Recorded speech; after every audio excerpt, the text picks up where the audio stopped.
Hello world, Cossy here with another Geek movie review, this time for the Captain America the First Avenger movie.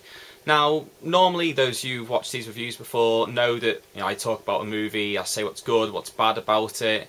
This isn't going to be like that, because I can't think of anything bad about this movie. I'm just going to say right from the start, this is probably the best comic book adaptation I have ever seen. Better than any of the other previous Marvel films, the likes of sort of Iron Man series, Thor, better than First Class when it comes to this movie, better than the Batman movies. It is perfect. It feels like the comic book actually comes to life on screen. Now, there's a number of reasons why that is. First of all, casting. There is not a single actor or actress, even extra in this movie, who is bad. Chris Evans is fantastic as Captain America, as Steve Rogers. I had some doubts about him, obviously, because he'd previously played the Human Torch in the Fantastic Four movies. Would he be able to play another character in the Marvel Universe? Don't know why I had those doubts, because he's a fantastic actor, and he proved it with this movie.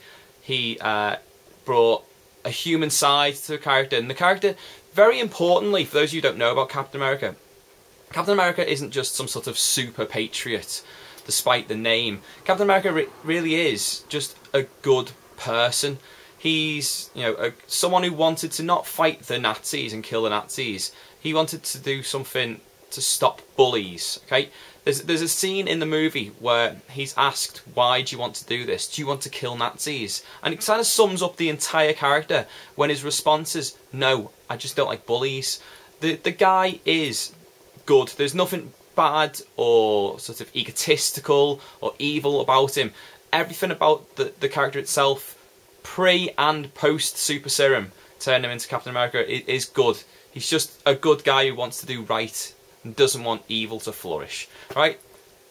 He's played perfectly by Chris Evans. He comes across like that all the way through the movie. Fantastic. Next up, Hayley Atwell as Peggy Carter. Hayley Atwell, oh my god, not only is she a fantastic actress, British actress at that, she is amazingly attractive, which is always a bonus. She has basically the two things that are lacking in most female characters in superhero movies: a fantastic character, the ability to act. So, and obviously she's hot, so, well, I'll say three things. So yeah, she's brilliant. I'm saying this now, she's going to be a standout star in the future.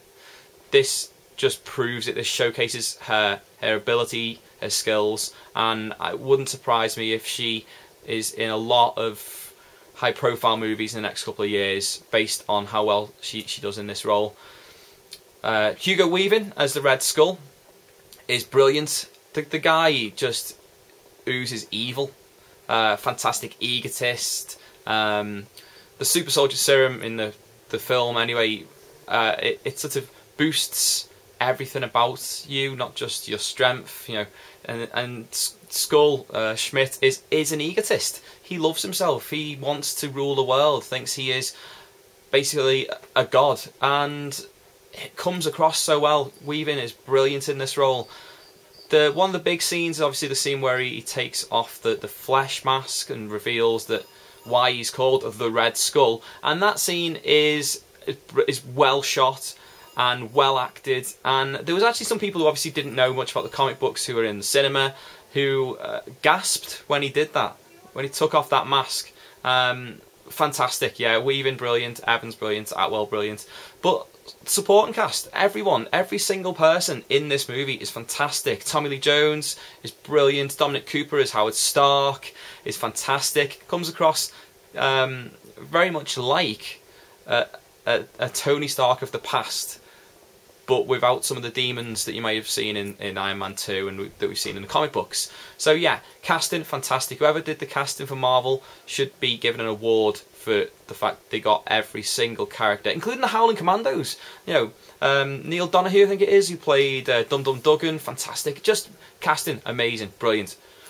Next up, story. This was a great origin story. I like the fact that it is bookended at the start and the end of the movie with modern day scenes. But yeah, there's not one part of the story that is bad. In fact, it held me so much that I thought it should have been longer. It's not very often I go and see a superhero movie or any movie and I think at the end, God, that was fantastic, but I wish it was 20 minutes longer. I wish you'd just done a little bit of extra here or a little bit of extra there, but that's how good it is.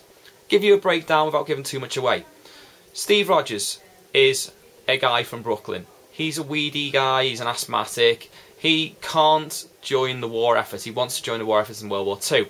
His friend James Bucky Barnes is going to go off and join the army. He wants to do the same. He tries a number of times, can't get in. He goes and a German scientist who is working for the Americans gives him this opportunity. So he goes to train. He's out of everyone there. He's the weakest, but he still has the heart to carry on.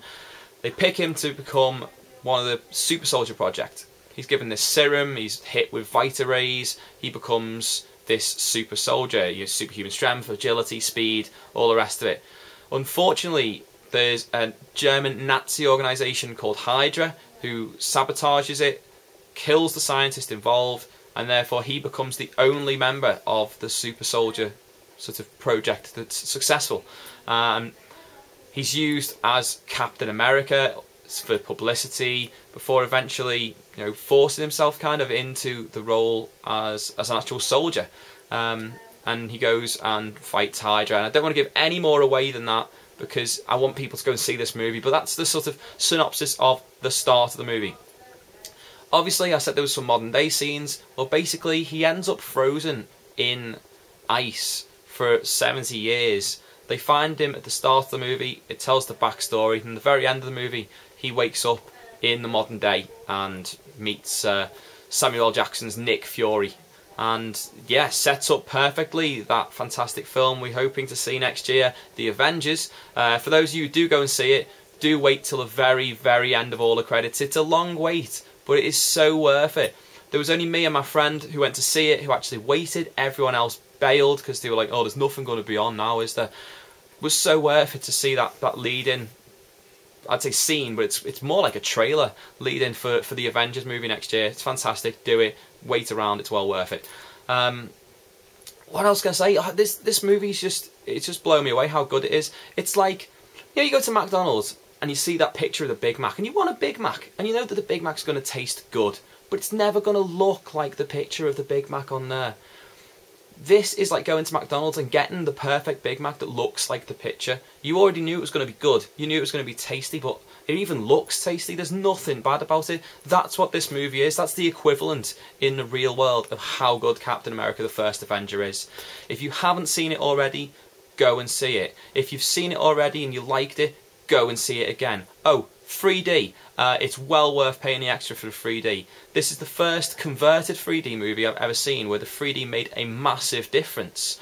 Every scene stood out. It actually popped out of the screen at you in the 3D. Not just one or two scenes here and there you think, oh, that's been thrown in just because they're going to do 3D. This film all the way through is meant to be seen in 3D, I would say. Pay the extra. It's only a couple of quid. See it in its highest quality in the pictures.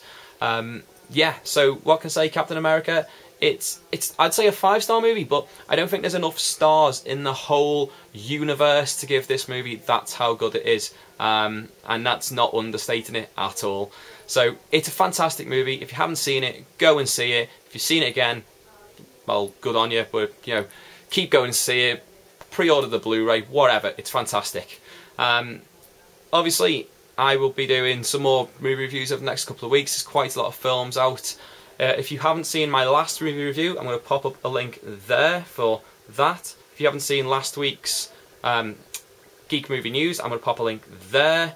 Obviously, along the bottom there, there's a lovely like button. Go and like this. Favourite, subscribe, tell your friends about it, watch this video a million times, whatever. Just keep coming back. I've got some more to come. Au revoir, guys.